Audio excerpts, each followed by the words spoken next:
David DeMarco, the Emmy-winning video dude. And we're here once again with at the Live the Dream event.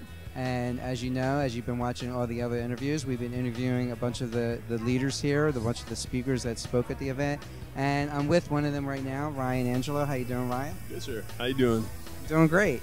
There's been a lot of stuff that was talked today about, and you know, when you were on stage and all that. What is the importance of being at an event like this, or any event that has to do with the industry or corporate events and stuff like that? Any events, the connection. We live in a world right now that's really digital. Email has no emotion. Video has a little more emotion, but there's nothing that replicates actually interacting with people. That's where true friendships come from. And the idea of digital relationships like Facebook and whatnot are nice, but there's no comparison to actually connecting with individuals. And then the 3 degrees of separation, or 6 degrees, or whatever it is, you never know who you're talking to, or who they're connected, or what they understand, or what pieces of the puzzle they're holding. And only by interacting with them dynamically, like in person, can you really, I guess, maximize the interaction. You work mostly with leaders, right? Yeah.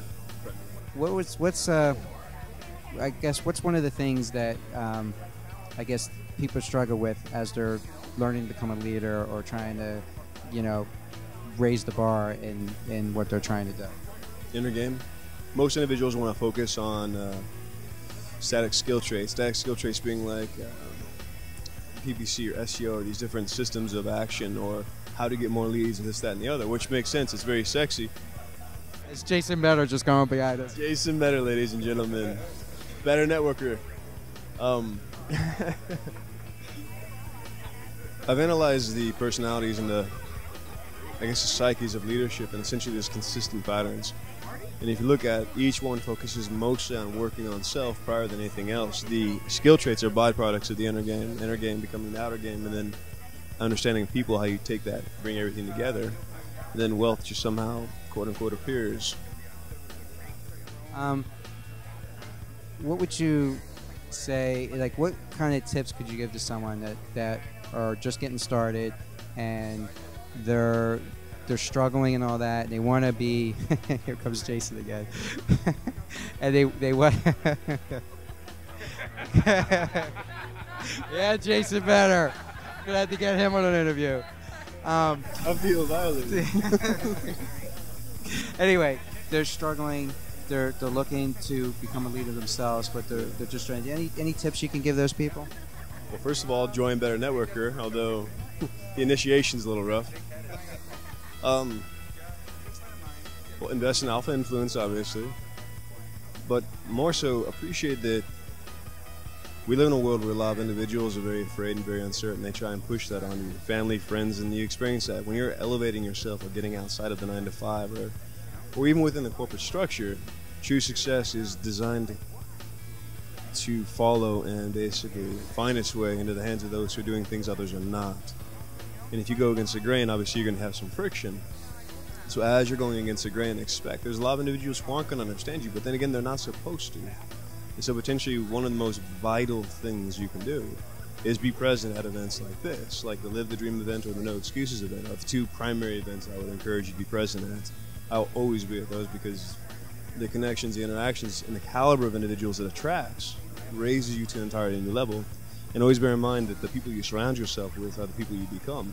It's very easy to forget that in a world that has lots of media that's fixated on negativity.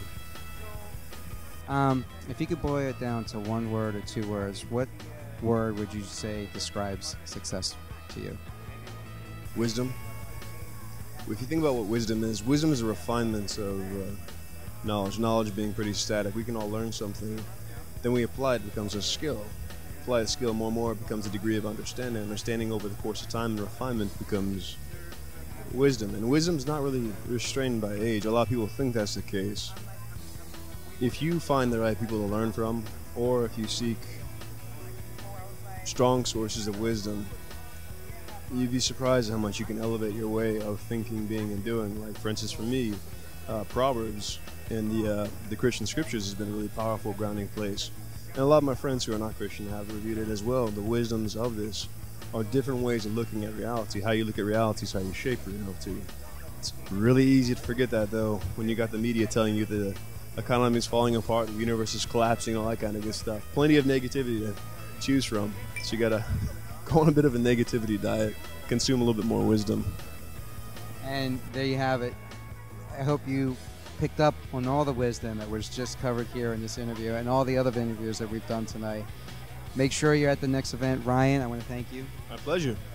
And again, we'll see you at the next event. This is David DeMarco, the Emmy-winning Video Dude. That's a wrap.